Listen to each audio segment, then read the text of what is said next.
Kdaj se nazadnje na vašem jedilniku pojavila riba? Strokovnjaki pravijo, da bi jih mogli uživati vsaj enkrat na teden. Ampak se jih žal večina Slovencev tega nasveta ne drži. Sardele, prosim, to bo vrhunsko, prav ste slišali. Pravi šefi lahko v istem stavku uporabljamo besedo vrhunsko in sardele. Gremo kuhati, se že veselim. Sardela se premalokrat pojavi na naših jedilnikih in je pogosto podcenjena. Po drugi strani se pogosto odločamo za tuno, za kar ji počasi grozi izumrtje. Pozivam te, da naslednjič namesto tune izbereš sardelo. Zakaj? Zato, ker so pravo super živilo. Imajo ugoden vpliv tako na človeka kot na okolje. Z nizkim ogljičnim odtisom tudi najmanj obremenjujejo okolje. Danes pripravljamo super okusen in enostaven recept. Danes bomo pripravili sardelin ceviče. Ker je jed surova in ni toplotno obdelana, je priporočljivo uporabljati sveže ribe. Naš ceviče ne bo klasičen, saj na mesto soli uporabijo sojino omako. S tem naredijo jed bolj zanimivo in z azijskim pridihom. Sardele najprej očistimo, filiramo in zrežemo na 1 cm velike kose. Očiščene sardele najlažje filirate na sledeč način.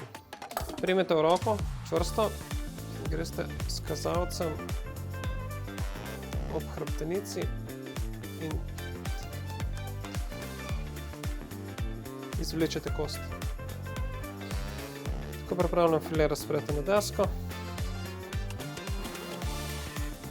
obrežete trebušne kosti.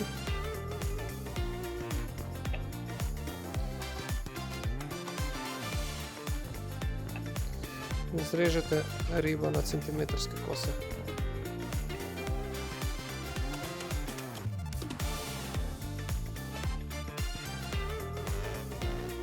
Sardele smo filirali in narezali na centimetrske rezine. Kosti in ostanke lahko uporabite za fond. Meso sardel pa dodamo vse ostale sestavine.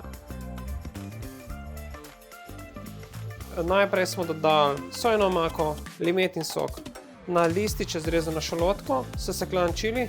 Pri čiliju ga dodajate tako, ko vam odgovarja, da ne bo preveč pikantno, in pa nariban ingver. S tem bomo dobili krasen azijski pridih. Ribo pustimo v marinadi stati 15 minut. Medtem bo limetin sok na beljakovine podobno vplival, kot če bi se kuhala. Torej se držimo teh 15 minutah, sicer bo riba preveč ali premalo zmarinirana. Jed je gotovo. Serviral jo bom še z dodatkom svežega peteršilja, lahko dodate tudi drobnjak. Jaz sem se odločil, da zraven postrežem sveže popečen kruh. Sem vam rekel, da bo vrhunsko. Sardele so morda res male, vendar se z lahkoto postavijo ob bok večjim in prestižnim ribam. Za pogostejšim vključevanjem v naše jedilnike lahko storimo nekaj dobrega zase in za okolje. To je to.